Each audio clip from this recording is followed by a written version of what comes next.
যখন ব্যভিচার করে কোনো মানুষ, ওই মুহূর্তে তার ঈমান আল্লাহ ছিনায় নেয়। বুঝেনি? ঈমান উপরে ঘুরতে থাকে, ঈমান ঘুরতে থাকে। ব্যভিচার যখন চলতে থাকে, ঈমান উপরে ঘুরতে থাকে, ঈমান চলে যায়। এবার ভাবেন, ওই মুহূর্তে যদি মারা যায়, এই তো মাশাআল্লাহ, ওই মুহূর্তে মারা গেলে বেঈমান।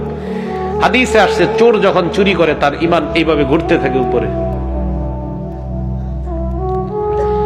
তো ব্যভিচার নামক অপরাধটা যখন সংগঠিত হয়, তখন আল জামিউস সগীর হাদিস নাম্বার 8703 নাম্বার হাদিস, ক্বালা রাসূলুল্লাহ সাল্লাল্লাহু আলাইহি ওয়াসাল্লাম, আল্লাহ নবী বলেন, ইযা জানাল আব্দু, কোন মানুষ যখন ব্যভিচার নামক অপরাধের মধ্যে লিপ্ত হয়ে যায়, নাযাআল্লাহু মিনহুল ঈমান, আল্লাহ তার ঈমানটা ছিনায় নেয়।